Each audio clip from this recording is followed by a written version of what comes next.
আসসালামু আলাইকুম। আপনারা দেখেছেন যে অন্তর্বর্তীকালীন সরকার দায়িত্ব নেবার পর থেকে গত 10 মাস পেরিয়ে বাজেট সময় চলে এসছে এবং গত 2 তারিখে মাননীয় অর্থ উপদেষ্টা একটা ছোট্ট ব্রিফিংয়ের মাধ্যমে জাতির উদ্দেশ্যে বাজেট পেশ করেছে এবং এই ধরনের সংসদ ছাড়া বাজেট করবার ইতিহাস বাংলাদেশে আসলে আরও আছে। তো আমরা জাতিকে মনে করিয়ে দিতে চাই যে অন্তর্বর্তীকালীন সরকার যে সময়টাতে দেশের দায়িত্ব নিয়েছে সেই সময়টাকে আমাদের মাথায় নিতে হবে। কারণ হচ্ছে যেই বাজেট করা হচ্ছে এবং যেই বিষয়গুলো আমরা আলোচনা করছি সেটার কনটেক্সট যেন আমরা ভুলে না যাই। গত বছরের আগস্টে যখন 16 বছরের স্বৈরাচার পালিয়ে গেছে, 2টা বড় ধরনের আশঙ্কা দেশে বিদেশে করা হয়েছিল। তার ভিতরে একটা হচ্ছে যে বাংলাদেশে একটা দুর্ভিক্ষ লেগে যেতে পারে, কারণ দেশের অর্থনীতিকে একদম ভেঙে ব্রোকেন স্টেট যেটাকে বলে আর কি, ভেঙে টুকরো করে দিয়ে গেছে। আপনারা দেখেছেন যে শ্বেতপত্র কমিটি পরিষ্কার করে বলেছে যে কিভাবে প্রতি বছর 16 থেকে 20 বিলিয়ন ডলার করে পাচার হয়েছে। একটা পরিবার মানে 25-30 বিলিয়ন ডলার বাংলাদেশ থেকে লুট করে নিয়ে গেছে। তো এই আশঙ্কার জায়গাতে আমরা দেখতে পাচ্ছি যে বাংলাদেশে আসলে কোনো দুর্ভিক্ষ হয়নি। দ্বিতীয় যে আশঙ্কা করা হয়েছিল সেটা হচ্ছে যে হাজার হাজার লক্ষ লক্ষ লাশ পড়বে, বিরোধী দলের নেতাকর্মীরা এই খুন খারাপিতে মেতে উঠবেন এবং যেটা আওয়ামী লীগ বারবার আশঙ্কা করেছিল যে এই গৃহযুদ্ধের পরিবেশ তৈরি হবে, সেটাও হয়নি। তো সেই পরিবেশ পরিস্থিতি বিবেচনাতে বাংলাদেশে অন্তর্বর্তীকালীন সরকার যে বাজেট দিয়েছে সেখানে তারা কিন্তু কিছু যৌক্তিক দার্শনিক কিছু বাস্তবতা তুলে ধরেছে, যে এটা শুধু প্রবৃদ্ধি অর্জনের বাজেট না। এই বাজেটের কেন্দ্রে হচ্ছে মানুষের অধিকার এবং গণতন্ত্রের যে পুনর্যাত্রার একটা স্বপ্ন আকাঙ্ক্ষার কথা বলা হয়েছিল 24-এর গণঅভ্যুত্থানে, সেই আকাঙ্ক্ষা যেন ফুটে ওঠে। এবং সেই নিরিখে আমরা এটাও বলতে চাই যে বর্তমান অন্তর্বর্তীকালীন সরকার, যে দেশে কোনো নির্বাচিত সরকার এবং সংসদ নাই, তারা বিভিন্ন গুরুত্বপূর্ণ ইস্যুতে বিভিন্ন রাজনৈতিক দলের সাথে বসে কথা বলেন, পরামর্শ করেন। সেই বাস্তবতায় আমরা দেখেছি এবং ওনাদেরকে প্রশংসাও করেছি। কিন্তু বাজেটের মতো একটা গুরুত্বপূর্ণ একটা ঘটনা, যেটা রাজনৈতিক ক্যালেন্ডারে একটা রাষ্ট্রের সবচেয়ে গুরুত্বপূর্ণ ইভেন্ট, সেখানে তারা কোনো অংশীজনের সাথে এই বিষয়ে পরামর্শ করেন নাই। আপনারা দেখে থাকবেন, যেটা মনে রাখবার কথা, যে বিভিন্ন সময় বাজেটের আগে দেশের বিভিন্ন অংশীজনের সাথে বিভিন্ন প্ল্যাটফর্ম থেকে আলোচনা পর্যালোচনা করা হয় এবং ডায়ালগের আয়োজন করা হয়।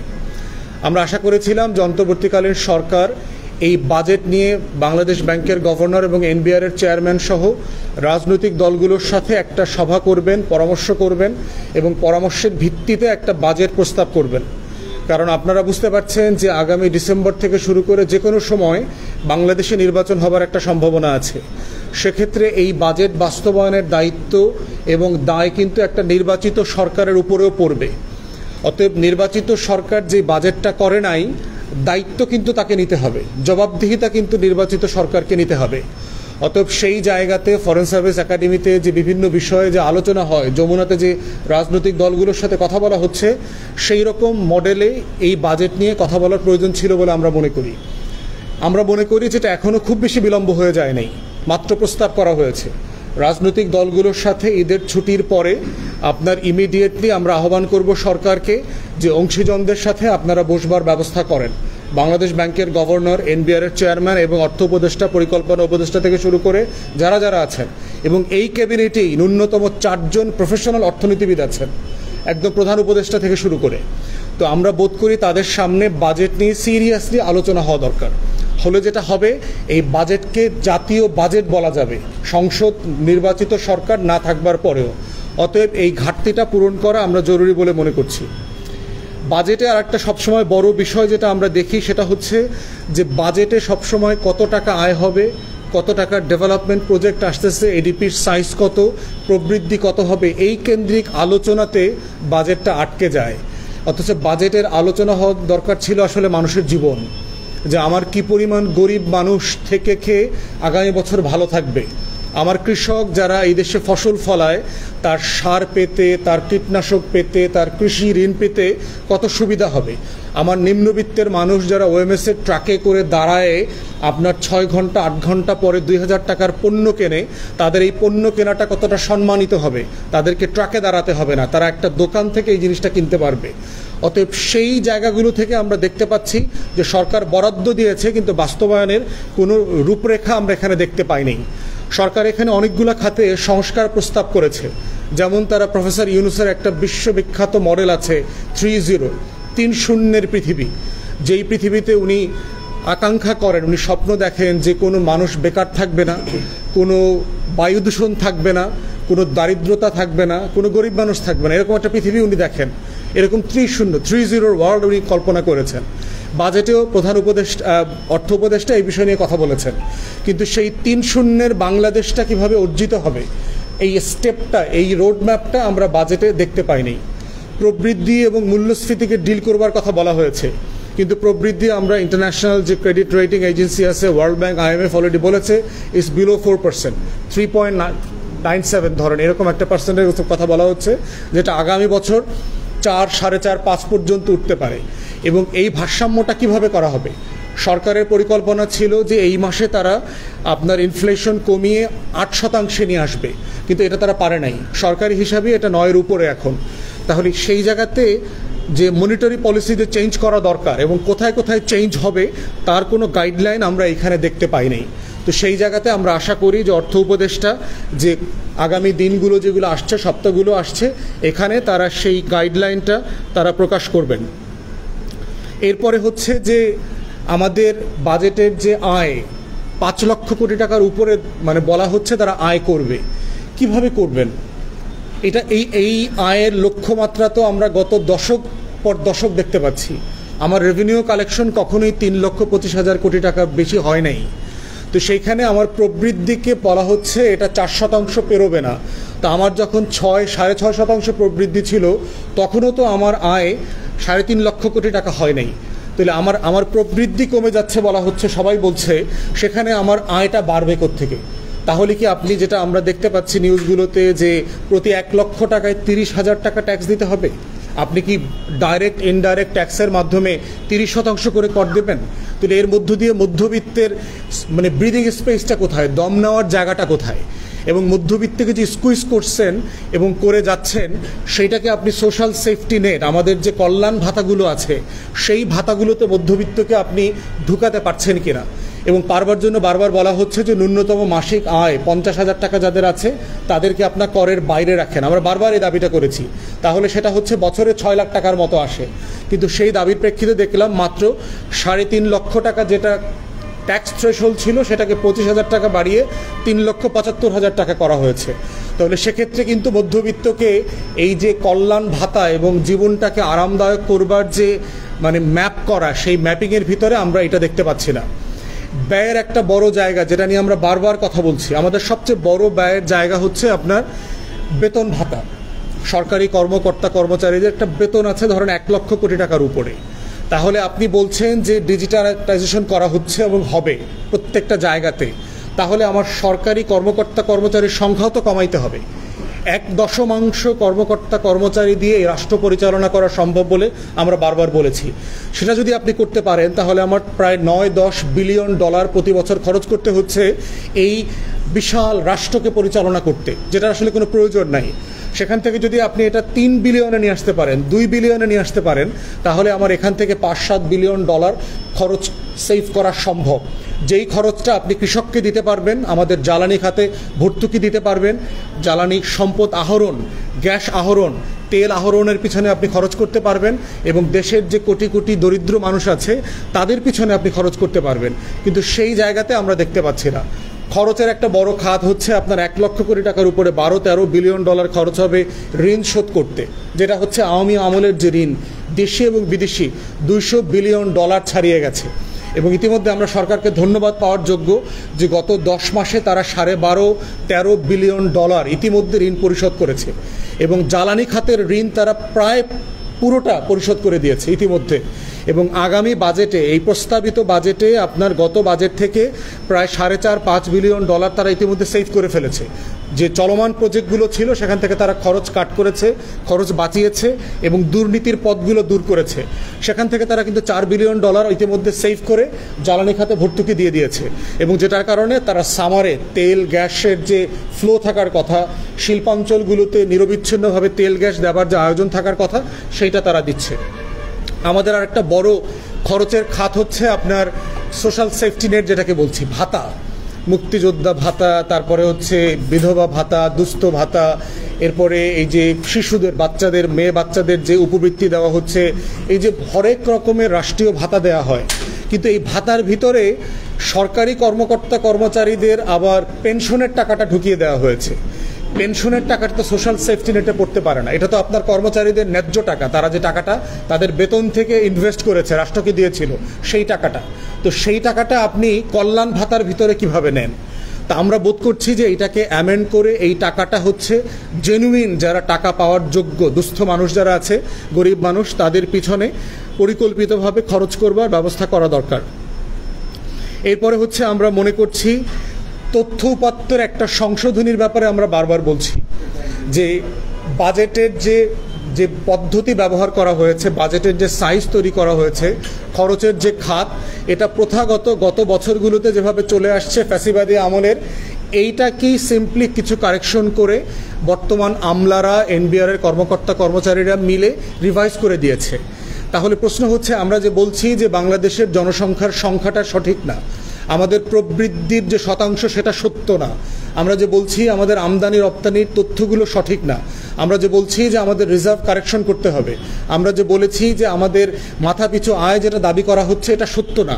তো এই যে এত মিথ্যাচারের তথ্য গোলমালে হয়ে আছে বাংলাদেশে গত 16-17 বছর থেকে, সেটাকে কারেকশন না করে, সেটাকে সংশোধন না করে কিসের ভিত্তিতে আমি একটা পরিকল্পনা করছি? কারণ আমি জানি না যে আমার কতটা মুখ আছে, কতজন মানুষকে আমাকে খাওয়াতে হবে। বলা হচ্ছে আমার নাকি 9 কোটি মেট্রিক টন আমাকে চাল আমদানি করতে হবে। কিসের ভিত্তিতে বলছেন? আপনি তো জানেন না আপনার জনসংখ্যা কি 17 কোটি, 21 কোটি না 22 কোটি? আপনি জানছেন না যে আসলে আপনার মাথাপিছু আয় $3000 বলা হচ্ছে, আসলে কি এটা $1500 বেশি? আমরা বলা হচ্ছে যে আমাদের অর্থনীতির সাইজ হচ্ছে 400-450 বিলিয়ন ডলার, আসলে কি তাই? অনেকে বলছে এটা $300 বিলিয়ন বেশি হবে না। কোনটা সত্য? অতএব এক্সপোর্টের ব্যাপারে, রেভিনিউ কালেকশনের ব্যাপারে বাংলাদেশ ব্যাংকের তথ্য, তারপরে এলসি খোলার তথ্য এবং এনবিআরের তথ্য মিলছে না। তাহলে আসলে আমার কয় টাকা আয় হচ্ছে, কয় টাকা ব্যয় হচ্ছে, এই তথ্যটাও তো আপনি সংশোধন করেন নাই। অতএব এই বিষয়ে আমি অন্তর্বর্তীকালীন সরকারকে বলছি যে ফ্যাসিবাদে আমলের যে মিথ্যাচারের গালগপ্পওয়ালা তথ্য পরিসংখ্যান দিয়ে বারবার জাতিকে ধোঁকা দেওয়া হয়েছে, সেই তথ্য সংশোধন না করে যেই বাজেট আপনি প্রস্তাব করছেন, এই বাজেটটা আখেরে জনগণের জন্য কল্যাণকর হবে না বলে আমরা বোধ করছি। এরপরে হচ্ছে যে আপনার আরেকটা বড় দিক যেটা বাজেটে, আগামী বছর আপনারা জানেন যে আওয়ামী লীগ আমলে করা যে বাংলাদেশে স্বল্পোন্নত দেশের তালিকা থেকে এটা মধ্যম আয়ের দেশে উন্নীত করা হবে। একইভাবে আমরা বলছি যে এই এলডিসি গ্র্যাজুয়েশনের প্ল্যানটা সুইসাইডাল হবে, আত্মঘাতী হবে। কারণ সিম্পলি আমার রাষ্ট্র, আমার প্রতিষ্ঠান, আমার যে তথ্য প্রযুক্তি ব্যবহারের যে হার, আমার ইন্টারনেট, আমার জনশক্তি, আমার জনবলের যে দক্ষতা, এর কোনোটা এই প্রস্তুতি আমাদের নাই যে আমরা একটা মধ্যম আয়ের দেশ হইতে পারবো। এটা একটা মিথ্যা গল্পচার। যেভাবে আপনার নোবেল পুরস্কারের লোভে শেখ হাসিনা 13 লক্ষ রোহিঙ্গাকে এখানে আশ্রয় দিয়েছে, ঠিক এমনিভাবে মধ্যম আয়ের দেশ হবার যে গল্প, এই গল্প থেকে আমাদেরকে সেফগার্ড করতে হবে। কারণ মধ্যম আয়ের দেশ হওয়াটা একটা যৌক্তিক জায়গায়, যে জায়গাটাতে হচ্ছে বিদেশি বিনিয়োগ বাংলাদেশে আসছে। কিন্তু আমরা যখন মধ্যম আয়ের দেশে চলে যাব, সারা পৃথিবীতে ব্যবসা বাণিজ্য, ঋণে, আপনার রপ্তানিতে, আমদানিতে আমরা যে সুবিধাগুলো পাই, এই প্রত্যেকটা সুবিধা হচ্ছে আমরা সুবিধা থেকে বঞ্চিত হব। আমাদেরকে দুনিয়ার বড় বড় ব্যবসায়ীদের সাথে, বড় বড় দেশগুলোর সাথে তখন প্রতিযোগিতা করতে হবে। তো যেই প্রতিযোগিতার জন্য আমি প্রস্তুত না, সেই প্রতিযোগিতার পিচে আমাকে খেলে 4-6 মারবার যে আয়োজন করা হচ্ছে, আমরা বোধ করছি যে এই পরিকল্পনাটা সাসপেন্ড করা দরকার। এই বাজেটেও দেখলাম অর্থ উপদেষ্টা ধরে নিয়েছেন যে আগামী বছর নভেম্বরে আমরা এলডিসি গ্র্যাজুয়েশন করছি, তাই এই ধরনের বাজেট করা দরকার। এবং এই জন্য যেটা করেছে, ব্যবসায়ীদেরকে যে ট্যাক্স প্রণোদনা দিত বিভিন্ন জায়গায় বিভিন্ন ইন্ডাস্ট্রিতে, এই প্রণোদনা কমিয়ে এনে ট্যাক্সের পরিমাণ বাড়াচ্ছে যেন তারা আন্তর্জাতিকভাবে কম্পিটিটিভ হইতে পারে। কিন্তু কিভাবে কম্পিটিটিভ হবে? যেই দেশে ইন্ডাস্ট্রিতে গ্যাস নাই, তেল নাই, দক্ষ জনবল নাই, আইটি জানা লোক নাই, আপনি কিভাবে ওভারনাইট তাকে শুধুমাত্র ট্যাক্স বাড়ানো কমানোর মধ্য দিয়ে এলডিসির জন্য যোগ্য করবেন? আমরা বোধ করছি যে এই কাজটা হবে আত্মঘাতী হবে বাংলাদেশের জন্য। বরং এই এলডিসি অ্যাপ্লিকেশন সাসপেন্ড করে দেওয়া দরকার। আমাদের মধ্যমায়ের দেশ, জোর করে হবার দরকার নাই। এটা রাষ্ট্রের জন্য ক্ষতিকর হবে, দেশের জন্য ক্ষতিকর হবে, আমার বিনিয়োগের জন্য ক্ষতিকর হবে, আমার জব ক্রিয়েশনের জন্য ক্ষতিকর হবে, কর্মসংস্থানের জন্য ক্ষতিকর হবে। তাই এই পরিকল্পনা বাদ দিয়ে হচ্ছে এলডিসিতে থেকে কিভাবে আমরা সারা দুনিয়ার বেনিফিট নিতে পারি। ওষুধ কোম্পানিগুলো দেখেন অলমোস্ট 0 টাকায়, 0 ট্যাক্সে সারা দুনিয়াতে ওষুধ রপ্তানি করতে পারে। এটা কেন পারছে? কারণ আমি এলডিসিতে আছি, আমার উপর শুল্ক দিতে পারছে না। বড় বড় ধনী দেশগুলো আপনার যে ওষুধের পেটেন্ট তৈরি করে, সেই পেটেন্টগুলো আমাদের মতো দেশগুলোতে তারা 0 টাকায় দিয়ে দেয় অথবা নামমাত্র টাকায় দিয়ে দেয়। আপনি যদি ওই ওষুধগুলোকে পেটেন্ট কিনে আনতে চান, এই পেটেন্ট কিনে এনে আপনি এই ওষুধ বাংলাদেশে বানিয়ে গরিব মানুষকে ওষুধ খাওয়াতে পারবেন না। এই বাস্তবতা আছে। অতএব মধ্যময়ের দেশ হবার এই পরিকল্পনা বাদ দিতে হবে বাংলাদেশের স্বার্থে, এবং সেই মোতাবেক আমার বাজেটকে রিভাইজ করাটা জরুরি বলে মনে করছি। কালো টাকা সাদা করবার প্রভিশনটা এই বছরও রাখা হয়েছে, যেটা দুঃখজনক। জিনিসটা হচ্ছে বেশ অনৈতিক একটা কাজ, এবং পূর্বতন যে অভিজ্ঞতাগুলো আমরা দেখেছি সেখানে কালো টাকা সাদা করবার প্রভিশনে আপনার খুব বেশি টাকা বাংলাদেশে আসে নাই। বরং এই আওয়ামী লীগের পাচারের টাকা অন্য দলের ব্যানারে বাংলাদেশে এসে হালাল হওয়ার একটা প্রক্রিয়ার সম্ভাবনা এখানে আছে। অতএব সেইটা দেশের জন্য ভালো হবে না। বরং হচ্ছে টাকা পাচার রোধ করা বন্ধ করা দরকার। ঋণ খেলাপিদের কাছ থেকে টাকা আদায় করার ব্যবস্থা করা দরকার। সিরিয়াসলি যারা জেনুইন ব্যবসায়ী তাদেরকে আপনি রেয়াত দেন, সুবিধা দেন, সুযোগ করে দেন। কিন্তু যারা প্রফেশনালি ব্যাংকের টাকা লুট করে, প্রফেশনাল ঋণ খেলাপি, তাদের ব্যাপারে সিরিয়াসলি মেজার নেওয়া দরকার, সিরিয়াসলি বন্দোবস্ত করা দরকার, যেন এইটা দৃষ্টান্ত হয়ে থাকে অন্য ব্যবসায়ীদের জন্য। কিন্তু যারা করতে চায়, জেনুইন উদ্যোক্তা আছে, তাদের পাশে যেন রাষ্ট্র দাঁড়ায়, সেটা আমরা চাই। এরপরে হচ্ছে সব মিলিয়ে আমাদের বক্তব্য হচ্ছে যে বাজেট নিয়ে সিরিয়াসলি রাজনৈতিক দল এবং অংশীজনের সাথে আমাদের আকাঙ্ক্ষা যেখানে আছে সেটা নিয়ে কথা বলা দরকার। গণ অভ্যুত্থানের অনেক অংশীজন, রাজনৈতিক দল ছাড়াও, গণ অভ্যুত্থানে শত শত শহীদ পরিবার আছে, হাজার হাজার আহত যে যোদ্ধা আছে। এখানে আজকে আমাদের এই হলরুমে একজন আহত যোদ্ধা আছে, যিনি মাত্র কয়েকদিন আগে আপনার বিদেশ থেকে চিকিৎসা নিয়ে আসছেন। এই মানুষগুলোর মতামত নেওয়া দরকার, কারণ তারা বয়সে তরুণ, তাদের স্বপ্নের বাংলাদেশ 2 কে তারা কিভাবে দেখতে চায়, সেই আকাঙ্ক্ষাটা অর্থ উপদেষ্টা থেকে শুরু করে এনবিআর এবং বাংলাদেশ ব্যাংকের গভর্নরকে শুনতে হবে। কারণ এটা অঙ্কের হিসাব না, মানুষের জীবনটা শুধু 100-200 টাকা শতাংশের জীবন না। এই জীবনের ভিতরে স্বপ্ন আছে, আকাঙ্ক্ষা আছে। দাঁ এবং দরদের যে আকাঙ্ক্ষা, সেই বাংলাদেশ 2-এর গল্পটা তার কাছ থেকে শুনতে হবে। তখনই শুধু এই বাজেটটা আমাদের সবার হবে, মানুষের হবে, 24-এর গণ অভ্যুত্থানের হবে। এবং সেই বাজেটটাই আমরা আগামী দিনে আলাপ আলোচনা, তর্ক বিতর্ক এবং পরামর্শের মধ্য দিয়ে অন্তর্বর্তীকালীন সরকার সবাইকে নিয়ে করবেন, এমনটা আশা করছি। এ পর্যায়ে পার্টির সম্মানিত চেয়ারম্যান মুজিবুর রহমান মঞ্জুকে বলছি কনক্লুড করবার জন্য।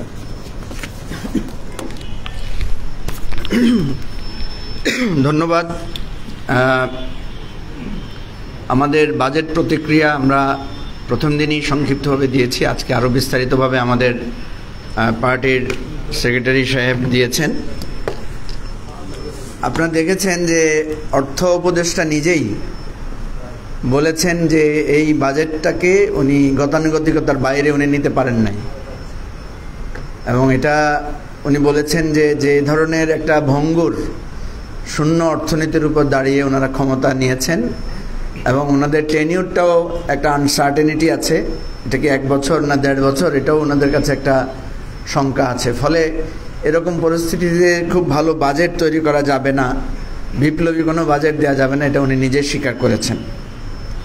তো সুতরাং এটা একটা, ওনারা যেহেতু নিজেরাই স্বীকার করছেন যে এটা গতানুগতিক বাজেট, সুতরাং আমরা এখানে সমালোচনা করার মানে খুব বড় ধরনের বিষয় আমাদের হাতে সেভাবে নাই। যেই আমাদের সাধারণ সম্পাদক সাহেব বলেছেন যে আমাদের দেশে বাজেটকে অনেক জটিল বিষয় মনে করা হয়, অনেক কঠিন কঠিন টার্ম দিয়ে মানুষকে এমনভাবে ধারণা দেওয়া হয় যে বাজেট সাধারণ মানুষের না। ফলে বাজেট আসলে মানুষ শুধু দেখে কিসের দাম বাড়ছে কিসের দাম কমছে, এতটুকুর মধ্যে তার চিন্তাটা সীমাবদ্ধ থাকে। অথচ বাজেটের মূল জায়গাটা হচ্ছে যে আমার খরচ কত, আমার আয় হবে কত, কোন কোন খাতে আমি খরচ করছি, আর আয়টা আমি কিভাবে করব, এবং আমি যে ঋণগ্রস্ত হয়ে যাচ্ছি প্রতি বছর যে আমার ধার করে দেনা করে এই রাষ্ট্র চালাতে হচ্ছে, এটাকে আমি চলমান রাখবো না এখানে আমি ঘুরে দাঁড়াবো। রাজনৈতিক দলগুলো সাধারণত ঘুরে দাঁড়াতে চায় না, তারা মনে করে ধার দেনা করে হলেও মানুষকে খুশি করার জন্য তারা একটা বাজেট দেয়। তা আমরা আশা করেছিলাম যে অর্থনীতির এই বাঁকটা ঘুরে দাঁড়ানোর মতো একটা বাজেট এই সরকার দিবে, কারণ এই সরকারের তো কোনো রাজনৈতিক উচ্চাভিলাষ নাই এবং মানুষকে খুশি করার জন্য যেনতেনভাবে একটা প্রবণতাও নাই। কিন্তু এটা আমরা মনে করি যে একটা দিক নির্দেশনামূলক ঘুরে দাঁড়ানোর বাজেট দিতে ওনারা ব্যর্থ হয়েছেন। আমরা ওনাদের কাছে এই প্রত্যাশাটা করেছিলাম। দেখেন, অর্থ উপদেষ্টা নিজেই বলছেন যে আমাদের অর্থনীতি আইসিইউতে ছিল, কারণ পুঁজিবাজার একেবারেই ধ্বংসপ্রাপ্ত। ব্যাংকগুলোতে কিছুদিন আগেও এই যে 7-8 মাস আগেও আমরা দেখেছি 1 লাখ টাকার চেক পাঠালেও সেটা বাউন্স হয়ে যেত। এখন সেই জায়গাটা ঘুরে দাঁড়িয়েছে। আমরা এই সরকারের একটা সমালোচনা করি যে ওনাদের রাজনৈতিক মেধা বা রাজনৈতিক প্রজ্ঞা কম, কিন্তু এই সরকারের একটা সবচেয়ে শক্তিশালী দিক হচ্ছে এই, যেটা আমাদের সেক্রেটারি সাহেব বলেছেন, যে এই দলের মানে এই সরকারের অর্থনীতিবিদের সংখ্যা বেশি, এবং যে অর্থনীতিবিদেরা আমাদেরকে আজকে রাষ্ট্রের নেতৃত্ব দিচ্ছেন তারা কিন্তু একেবারে শুধু দেশ সেরা না, এদেরকে বিশ্বসেরা অর্থনীতিবিদ আপনাকে বলতে হবে। সুতরাং আমাদের প্রত্যাশাটা ওনাদের কাছে সেভাবে ছিল। তো আমরা যেটা দেখেছি যে আমাদের বাজেট করতে গিয়ে সবচেয়ে বড় সমস্যা যেটা হয়, আমাদেরকে শুরুই করতে হয় এবছর কত টাকা ঋণ শোধ করতে হবে। তো এটা একটা অর্থনীতির সবচেয়ে দুর্বলতম একটা জায়গা, যে আপনাকে প্রথমে ভাবতে হয় যে বেতন কত দিতে হবে, ঋণ কত শোধ করতে হবে, এরপরে আপনি উন্নয়নের চিন্তা করতে হয়, এবং সেই উন্নয়নের চিন্তা করতে গিয়েও আপনাকে তখন চিন্তা করতে হয় আরও কিছু ঋণ আমি কিভাবে করব। তো সুতরাং এরকম জায়গায় গিয়ে কোনো অর্থনীতিবিদেরই আসলে খুব বড় ধরনের চমক, বড় ধরনের ম্যাজিক দেখানোর সুযোগ নাই। একটা জায়গা আছে যেটা ব্যারিস্টার ফুয়াদ বলেছেন এবং যেটা খুবই কঠিন, সেটা হচ্ছে ব্যয় সাশ্রয় করা। আর ব্যয়ের মূল জায়গা হচ্ছে আমাদের বেতন ভাতা ইত্যাদি। এবারেও দেখেছেন মহার্ঘ ভাতার কথা রাখা হয়েছে, তার মানে বেতন তো আছে, এর সাথে মহার্ঘ ভাতা দিতে হবে। এবং এটাও বাস্তব, যেহেতু মূল্যস্ফীতি আমরা কমাতে পারছি না, মানুষের বেতন বাড়ছে না কিন্তু খরচ বেড়ে যাচ্ছে, তাহলে মানুষ কি করবে? মানুষ দুর্নীতি করবে। আপনি যতই দুর্নীতির বিরুদ্ধে শক্ত পদক্ষেপ নেন, মানুষের অভাব যদি দূর করা না যায় দুর্নীতি হবেই। সুতরাং আমাদেরকে দুটা কাজ করতে হবে, দুর্নীতির বিরুদ্ধে অভিযানও চালাতে হবে, একই সাথে মানুষের আয় ব্যয়ের যে দূরত্বটা আছে সেটাকেও কমিয়ে আনতে হবে। এখন সেই জায়গায় আমাদের যেটা করতে হবে যে আমাদের ব্যয় সাশ্রয় করতে হবে, এবং সেটা বিপ্লবী পথে না গেলে এটা কখনো সম্ভব না। বেতন ভাতার এই যে চাপ, এটা যদি কমানো না যায়, রেগুলার এক্সপেন্ডিচার যদি আমরা কমাতে না পারি, আপনারা দেখবেন আমরা যখন কোনো একটা কোম্পানি, এই যে আমাদের অর্থ সম্পাদক এখানে আছেন, উনি একজন দেশসেরা অডিটর, তো অডিটর কোম্পানিগুলো বলে যে আপনাদের দেশের আপনার কোম্পানির খরচ কমান, স্টাফ কমান, আপনি ইলেকট্রিসিটির খরচ কমান, এসি কম খরচ করেন, পানি কম খরচ করেন, এগুলো বলে না আমাদেরকে? ঠিক এই রাষ্ট্রের অপচয় এবং ব্যয় কমাতে হবে। দেখেন আমাদের এখানে দিবস পালন বাবদ কত টাকা খরচ হয়। অতীতে আমরা দেখেছি শুধু দিবস পালন বাবদ শত শত কোটি টাকা খরচ হয়।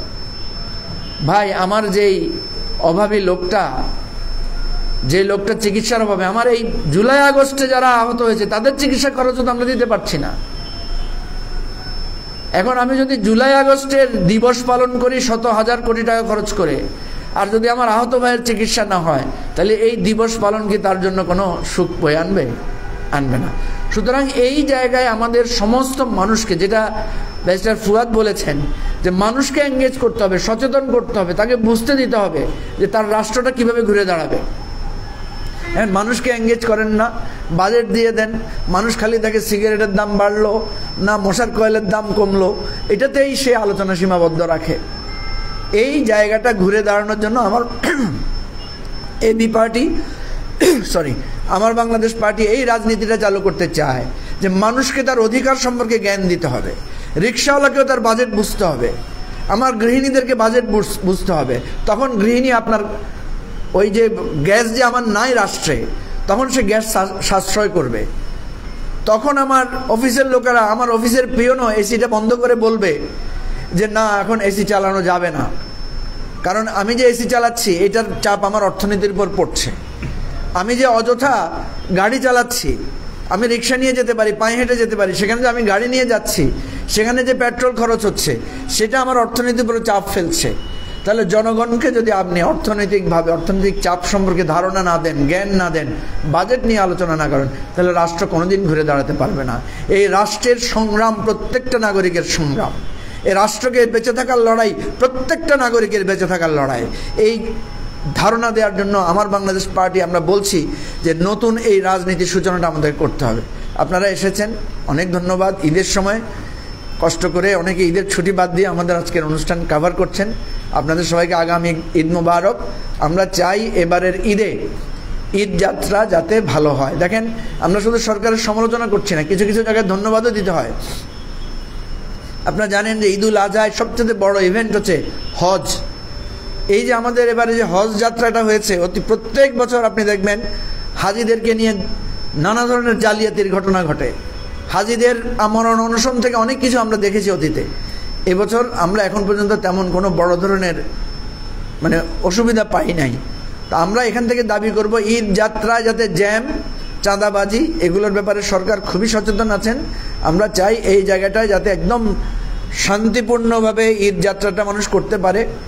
পশুর হাটে, গরুর হাটে চাঁদাবাজিটা যাতে বন্ধ থাকে এবং মানুষ যাতে নিরাপত্তার সাথে নির্বিঘ্নে আমাদের ঈদটা করতে পারে। এবং ঈদের আরেকটা গুরুত্বপূর্ণ দিক হচ্ছে এই চামড়া বিক্রি করে গরিব মানুষের কাছে টাকা দেওয়াটা। আমার চামড়া বিক্রিটা যাতে যথাযথভাবে করা যায়, সঠিক দামটা যাতে পায়, গরিব মানুষগুলো যাতে তাদের ঈদের শান্তিটা পায়। আপনাদের সবার কাছে আবারও ধন্যবাদ। আসসালামু আলাইকুম। জি, ফুয়াদ ভাই প্রশ্নের জবাব দিবেন। সরি, আমি দৈনিক ডেস্টিনিতে আছি। গতকালকে আমরা দেখলাম যে নগর ভবনে বিএনপি নেতা ইশরাক ভাই তিনি বলেছেন তাকে শপথ পাঠ করানো না হলে তিনি শপথ পাঠ করে নিজেই নগর ভবনে বসবেন। এই বিষয়টা আপনি একজন আইনজীবী এবং রাজনীতিবিদ হিসেবে কিভাবে দেখছেন? দেখেন, একটা বিষয় আমরা শুরু থেকে বলছি যে বাংলাদেশে এমন একটা সময় আমরা আছি যখন আমাদের কোনো নির্বাচিত সরকার নাই। একদম ইউনিয়ন পরিষদ থেকে শুরু করে কেন্দ্র পর্যন্ত, উপজেলা বলেন, পৌরসভা বলেন, সিটি কর্পোরেশন বলেন, জেলা পরিষদ বলেন, ওয়ার্ড বলেন, যা বলেন। তো সেইখানে আপনারা নোটিস করেছেন যে গত বছর সেপ্টেম্বর অক্টোবর থেকে কিন্তু আমি বারবার এই দাবিটা তুলেছি যে জনগণের ভোগান্তি দূর করবার জন্য যেটা দরকার সেটা হচ্ছে যে স্থানীয় প্রশাসনে প্রশাসক নিয়োগ না দিয়ে, সরকারি আমলাদেরকে দায়িত্ব না দিয়ে যেটা করা দরকার, যারা বিএনপি, জামাত অথবা বিদ্রোহী প্রার্থী হিসাবে স্বতন্ত্রভাবে বিভিন্ন জায়গাতে নির্বাচিত হয়েছেন কোনো মার্কা ছাড়া, তাদেরকে যাচাই বাছাই সাপেক্ষে, যারা ফ্যাসিবাদের দোসর ছিল না, গণতন্ত্রের পক্ষে আন্দোলনে লড়াইতে সক্রিয় ছিল, তাদেরকে প্রশাসক হিসেবে দায়িত্ব দেওয়া। এবং বাংলাদেশে আপনার এই কাউন্সিলর আছে আপনার পৌরসভা, সিটি কর্পোরেশন মিলায় প্রায় ধরেন ৬,০০০-এর মতো। তার ভিতরে প্রায় ২,২০০ হচ্ছে যারা আওয়ামী লীগ বিরোধী প্ল্যানেল থেকে হয়েছিল, তাদেরকে দেবার জন্য। এবং বিএনপির মহাসচিব জনাব মির্জা ফখরুল ইসলাম আলমগীরও কিন্তু একটা চিঠি লিখে বিএনপির ১৯ জন ব্যক্তি যারা মেয়র নির্বাচিত হয়েছে বিভিন্ন পৌরসভায়, তাদেরকে দায়িত্ব দেবার জন্য উনি অনুরোধ করেছেন। ওটাকে কিন্তু আমরা সমর্থন করেছি। এবং বিএনপি মহাসচিবের এই সমর্থনের প্রেক্ষিতে আমরা বলেছি এটা শুধু পৌরসভাতে না, সারা দেশে করেন, কারণ সেবা বিঘ্নিত হচ্ছে। যদি মনে করেন যে এটাকে করতে জটিলতা আছে, তাহলে প্রশাসনে নির্বাচন দিয়ে দেন, সব জায়গাতে নির্বাচন দিয়ে দেন স্থানীয় প্রশাসনে। কারণ নির্বাচন দিলে যেটা হচ্ছে, আপনার সেবাটা কোনো না কোনো ফর্মে আবার জনগণের কাছে ফিরে আসবে। আপনি জানেন যে কি পরিমাণ কষ্ট হচ্ছে, জন্ম সনদ, মৃত্যু সনদ, সার্টিফিকেট পাচ্ছে না, পাসপোর্ট বানাইতে পারতেছে না, এনআইডি করতে পারতেছে না, জমি জমা কেনা বেচা করতে পারতেছে না। গ্রামে গঞ্জে, ইউনিয়ন পরিষদের, আপনার উপজেলা পরিষদে সিম্পলি গরুর হাট বসছে আর কি। ওখানে কর্মচারীরা ওই ডিপার্টমেন্ট চালাইতেছে, আগের ঠিকাদাররা মিলে ওখানে চক্র ডেভেলপ করছে। এবং যেহেতু আপনার মানে যারা টিএনও আছেন তারা নিজেদের ডিপার্টমেন্ট সামলায় আবার এডিশনাল রেসপন্সিবিলিটি পালন করতে আসলে ওনারা পারছেন না, এটা পারা সম্ভব না। শুধুমাত্র 2-3 দিন পর পরে ফাইল সাইন করছেন। এখন নির্বাচন দিলে ভালো যেটা হইতো স্থানীয় প্রশাসনে, সেটা হচ্ছে যে আপনার জাতীয় নির্বাচন করবার জন্য আমাদের নির্বাচন কমিশন এবং প্রশাসন প্রস্তুত কিনা এটা আমরা বুঝতে পারতাম। কারণ এই সরকারকে বিদায় নিতে হবে কিভাবে? একটা ভালো নির্বাচন দিয়ে। এবং এই ভালো নির্বাচনটা বাংলাদেশে 2001-এর পরে করবার কোনো অভিজ্ঞতা এই রাষ্ট্রের নাই। অতএব এই নির্বাচন কমিশন সিম্পলি ভুলে গেছে। তো যদি নির্বাচনে চলে যাইতো তাহলে কিন্তু আপনার ওই চট্টগ্রামে মামলা করে মেয়র হওয়া, বরিশালে মামলা করে মেয়র হওয়ার চেষ্টা করা, ঢাকাতে মামলা করে মেয়র হওয়ার চেষ্টা করা, এই যে মেয়াদ উত্তীর্ণ মামলা করে মানে যে কোনোভাবে ক্ষমতা নেওয়ার, গদিনে আসীন হওয়ার যে কালচার, এটা খুব ব্যাড প্রেসিডেন্স হবে। একইভাবে চিন্তা করেন, আমরা সবাই জানি যে দিল্লি আওয়ামী লীগ মিলে 2008-এ বাংলাদেশের 111-এর সরকার একটা ইলেকশন ইঞ্জিনিয়ারিং করে আওয়ামী লীগকে বসাইছে না? এভিডেন্স আছে। তাহলে যদি এখন একটা মামলা করা হয় তাহলে কি বিএনপিকে ক্ষমতায় দিয়ে দেওয়া যাবে সংসদে? তো নির্বাচন করতে হবে না, 2008-এর সংসদটা নতুন করে আবার বসবে। তাহলে এই মামলা করে প্রশাসনিক দায়িত্ব নেবার যে কালচার তৈরি হচ্ছে, এটা কিন্তু একটা ব্যাড কালচার হয়ে থাকবে এবং ফিউচারে এটা রাষ্ট্রের জন্য ভালো হবে না। বরং আমরা এটাও প্রস্তাব করেছি, যেহেতু প্রশাসক নিয়োগ দেওয়ার সুযোগ আছে, ইশরাককে দক্ষিণে প্রশাসক করে দেখ। যদি মেয়র করার তো টেকনিক্যাল প্রবলেম আছে অনেকগুলো, প্রশাসক করে দেখ, রাজনৈতিক দলগুলোর সাথে বসুক। বরিশালের ব্যাপারে আমরা বলেছি, চরমনের যিনি নায়েবে আমির, উনি ওখানে নির্বাচনে জেতার কথা ছিল, ওখানে লুটপাট করে নিয়ে নেওয়া হয়েছে, ওনাকে বরিশালের প্রশাসক করে দেখ সরকার। তাহলে অ্যাটলিস্ট একটা সেবা তো শুরু হবে। তো এই প্রসেসে যেতে পারলে যেটা হতো যে রাষ্ট্র তার সেবাটা তার নাগরিকদের জন্য সেফগার্ড করতে পারত। আর আন্দোলন সংগ্রামের ব্যাপারে আমরা বারবার বলেছি, এটা করাটা রাষ্ট্রের জনগণের একটা অধিকার, এটা করতে পারতে হবে। কিন্তু এটা করতে গিয়ে জনভোগান্তি যেটা হচ্ছে, আমরা গণ অভ্যুত্থানের পরে যে বাংলাদেশ দুইটাকে দেখতে চাই, সেখানে গণতান্ত্রিক অধিকার থাকবে, তবে জনভোগান্তি থাকবে না। ইতিমধ্যে সরকারের কাছে আমরা দাবি করেছি যে সরকারের ক্ষমতার যে কেন্দ্রবিন্দুগুলো আছে, এই কেন্দ্রবিন্দুগুলোর আশেপাশে বৈধভাবে মিছিল, মিটিং, সমাবেশ করবার জন্য জায়গা করে দেওয়া। যেমন প্রায় দেখবেন যমুনার সামনে রাস্তা স্টক করে দিচ্ছে, তা আপনি যমুনার সামনে মিছিল, মিটিং করার জায়গা করে দেন। রমনা পার্কের ভিতরে আপনি পাবলিক স্পিকিং কর্নার করে দেন, যারা এসে মানববন্ধনটা ওইখানে করবে, এবং আলাদা সরকারের ইউনিট থাকবে যে মানববন্ধন, মিছিল, সমাবেশ থেকে ইনফরমেশনটা নিয়ে যাবে। এখন যেটা করতে হয়, সরকারের কেউ আন্দোলনের লোকদের কাছে গিয়ে সাহায্য করা অথবা বোঝার চেষ্টা করছে না। আপনি দেখবেন এখন প্রেস ক্লাবে যান, আপনারা দেখবেন তথ্য আপারা, শত শত আপারা এসছে সারা বাংলাদেশ থেকে, তারা অনশন করছে, অবস্থান কর্মসূচি পালন করছে, তাদের চাকরি স্থায়ীকরণ করা অথবা মেয়াদ বাড়ানো, হোয়াটএভার। কিন্তু রাষ্ট্র তো তার সাথে গিয়ে তো কথা বলতে হবে কাউকে, ভাই আপনি পারলে পারবেন অথবা পারবেন না। 2 সপ্তাহে বাংলাদেশের অন্তর্বর্তীকালীন সরকার এখন পর্যন্ত 5 জনকে ডেকে চা খাওয়ার প্রয়োজনীয়তা মনে করেনি। পল্লী বিদ্যুতের ইঞ্জিনিয়াররা দেখেন শহীদ মিনারে কয়েক সপ্তাহ থেকে আন্দোলন করছে, সমাধান হচ্ছে না কেন? সমাধান খুব সহজ। বাংলাদেশের যে রুরাল ইলেকট্রিফিকেশন বোর্ড আছে, আরইবির কিছু ক্রিমিনাল সিন্ডিকেট আছে, তারা এই রাষ্ট্র থেকে যে ফরিয়াগিরি করা, ইস্ট ইন্ডিয়া কোম্পানির মতো করে হাজার হাজার কোটি টাকা লুটপাট করা, এটা বন্ধ করতে চায় না। সমাধান হচ্ছে না এই কারণে। এইভাবে দেখেন যারাই আন্দোলন করছে তাদেরকে আন্দোলনের স্পেস করে দেওয়া, জায়গা করে দেওয়া, রুট ঠিক করে দেওয়া, পুলিশকে হেল্প করতে হবে, মিছিলে বাধা দেওয়া না যে আপনি এই রুটে এইভাবে হেঁটে আপনি যমুনায় যাবেন, এটা বলে দিতে হবে। আপনি সচিবালয়ে স্মারকলিপি দিতে চান অমুক উপদেষ্টাকে, আমরা সাহায্য করব, আপনি এখানে আসেন, 5 জনে মিলে আমার সাথে চলেন, আমরা উপদেষ্টার কাছে আপনাকে নিয়ে যাব। সরকারি কর্মকর্তারা আসে না কেন প্রেস ক্লাবে? যমুনার সামনে আসে না কেন? যেই ডিপার্টমেন্ট যেটার সাথে সংশ্লিষ্ট। আপনি সংসদ ভবনের সামনে মিটিং মিছিল করার জায়গা করে দেন। এখানে আমাদের ঈদগাহ ময়দানটা 2 দিনের কয়েক ঘন্টা ছাড়া সারা বছর এখানে গাধার আক্রা বসে, তাহলে আপনি ঈদগাহ ময়দানটাকে আপনি মিছিল মিটিং করবার জায়গা করে দিচ্ছেন না কেন? এখানে আপনি পাবলিক কর্নার করে দেন, অনেকগুলো মঞ্চ করে দেন, পার্মানেন্ট মঞ্চ করে দেন, যেখানে গিয়ে মানুষ মিছিল, মিটিং, সমাবেশ করবে, গোয়েন্দা সংস্থা ওখানে রিপোর্ট করবে, রেলেভেন্ট ডিপার্টমেন্টের লোকজন এসে ওখানে স্মারকলিপি সহ ডেলিগেশন নিয়ে যাবে। এভাবেই তো রাষ্ট্র নাগরিকদের অধিকারকে এনশিওর করতে হবে। কিন্তু এখন যেটা হচ্ছে, কেউ কারো কথা শোনে না, বাধ্য করতে হয়, গাড়ি ভাঙতে হয়, গাড়ি আটকাইতে হয়, রাস্তাঘাট ব্লক করতে হয়, তা না হলে কোনো উপদেষ্টা, কোনো সচিবের টনক নড়ে না। অতএব আমরা যেটা চাই যে যার যেটা অধিকার আছে বলে মনে করা হচ্ছে সেই অধিকারের জন্য সে কথা বলবে, ইনক্লুডিং দক্ষিণের সিটি কর্পোরেশন নিয়ে যারা আন্দোলন করছে। কিন্তু সিটি কর্পোরেশন ব্লক করে দিনের পর দিন, সপ্তাহের পর সপ্তাহ জনভোগান্তি তৈরি করা, সেবা বিঘ্নিত করা, অফিসার কর্মকর্তা কর্মচারীদেরকে ঢুকতে বাধা দেওয়া এবং কোনো কোনো সময় শারীরিকভাবে বাধা দেওয়ার ঘটনাও আমরা দেখলাম, সেইটা কোনোভাবে কাম্য হইতে পারে না। এগুলো আওয়ামী ফ্যাসিবাদী আমলে দরকার ছিল। যেই সরকারটা আমাদের সবার, যার সাথে কথা বলার সুযোগ আছে, যার সাথে বৈধভাবে ন্যায্যতার সাথে ঝগড়া করবার সুযোগ আছে, তাকে বাধ্য করে আওয়ামী স্টাইলে প্রতিবাদ মিছিল মিটিং কাম্য না। এই জন্য আমরা মিছিল মিটিং সমাবেশ করবার অধিকারকেও দেখতে চাই, এটাকে একটা ডিসিপ্লিনের মধ্যে আনতে চাই এবং এটার সাথে সরকারের যে যোগসূত্র আছে সেটাকে আর একটু পেশাদারিত্বের সাথে যেন করা হয় সেটাও দেখতে চাই। তাহলে জনভোগান্তিটা কমে যাবে। ধন্যবাদ।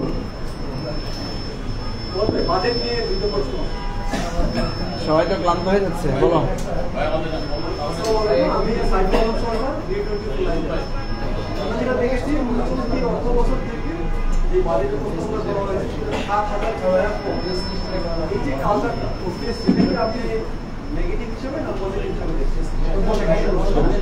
দ্বিতীয় প্রশ্ন হলো, মাননীয় অর্থ উপদেষ্টা যে বাজেটটা দিয়েছেন সেটা উনি বলেছেন যে সম্পদের সুষম বন্টন এটা আপনি বলবেন। প্রথম কথা হচ্ছে যে আমরা তো মনে করি যে এটা আরো অনেক কমানো দরকার ছিল। আপনার আয়ের পরিকল্পনা করা হয়েছে 5 লক্ষ কোটি টাকার উপরে, ধরেন প্রায় $50 বিলিয়ন। আপনার সর্বোচ্চ আয় হইতে পারে $30-35 billion. Tax, VAT, customs, excise, duty সব মিলায় ধরেন আপনার এর থেকে বেশি আয় হওয়ার সম্ভাবনা দেখতে পাচ্ছি না। তাহলে আপনি আপনার আয়েরও ডাবল পরিমাণ টাকা আপনি ঋণ করার চিন্তা করছেন। তাহলে এই বাস্তবতাটা দিয়ে আপনি আসলে এই ঋণ করে ঘি কতদিন খাবেন? এখন ঘাটতি বাজেটের কালচার সারা পৃথিবীতে আছে, দেয়া হয়। ঘাটতি বাজেটটা ওইখানে কাজে লাগে যেখানে আপনার দক্ষ জনবল আছে। আপনি জানেন যেখানে কস্ট অফসেট হবে, যে আপনি একটা কাজের পিছনে 30,000 টাকা ইনভেস্ট করবেন, আপনার 70,000 টাকা ফেরত আসবে। কিন্তু আমার এখানে ইনভেস্টমেন্ট এবং দক্ষ জনবলের যে বাস্তবতা, প্রজেক্ট বাস্তবায়নের যে স্লো গতি, যে স্লথনেস আছে, এই বাস্তবতায় আপনি ঘাটতি বাজেট করে তো কস্ট অফসেট করতে পারবেন না এবং এই টাকাও আয় করতে পারবেন না। তাহলে প্রতি বছর শেষে এসে সম্পূরক বাজেট এসে যে কারেকশন করা লাগে, এই কারেকশনটা কেন করতে হচ্ছে? তো এই জন্য আমরা বোধ করছি এটা একটা অবাস্তব, মানে এই কয়েক লক্ষ কোটি টাকা মানে হাইপোথেটিকলি বলা যে আমি এই টাকা আনবো, ঋণ করব, খরচ করব, এবং এটা বাস্তবায়ন করাটা প্র্যাকটিক্যাল না। বরং হচ্ছে আমরা চাচ্ছি প্রত্যেক ডিপার্টমেন্টের অডিটিং করে রিভিউ করা দরকার যে আসলে আপনার এই বাজেট করবার প্রয়োজন আছে কিনা, এত টাকা প্রস্তাব করবার প্রয়োজন আছে কিনা। অতএব এই টাকা যে কিছু কমানো হয়েছে, এই টাকা দিয়ে তো ইতিমধ্যে জ্বালানির যে আপনার বকেয়া বিল ছিল সে বিল শোধ করেছে। অতএব কাজটা খুব খারাপ কাজ না। আর দ্বিতীয়ত হচ্ছে সুষম বন্টন ইটসেলফ, এই টাকাটা কমায় দিলেই সুষম বন্টন হবে না। সুষম বন্টনের সাথে আপনার অনেকগুলো চেইন আছে, যা আপনি সমাজের যে বিভিন্ন সেগমেন্ট আছে, যারা ধরেন দরিদ্র সীমার নিচে বাস করে, অতি দরিদ্র সীমার নিচে বাস করে, মধ্যম আয়ের মানুষ, উচ্চবিত্ত, উচ্চ মধ্যবিত্ত, এই প্রত্যেকটা মানুষের তার যে সিলিং আছে, তার সিলিংটাকে আপনি বড় করতে পারছেন কিনা, তার যে প্রপোর্শনেট ইনফ্লেশন আছে সেটাকে অ্যাডজাস্ট করতে পারছে কিনা, তাকে আপনি কল্যাণ ভাতার মধ্যে আনতে পারছেন কিনা, এরকম অনেকগুলো সাপ্লাই ডিমান্ড চেইনের বাস্তবতাগুলো আছে। এর প্রত্যেকটা অনুষঙ্গ মিলে হচ্ছে সুষম বন্টনের আলোচনা করতে হবে। শুধুমাত্র বাজেটে গত বছরের থেকে এই বছর কিছু টাকা কমালেই রাষ্ট্রের সম্পদের সুষম বন্টন হবে, এটা আমরা বিশ্বাস করি না। ধন্যবাদ।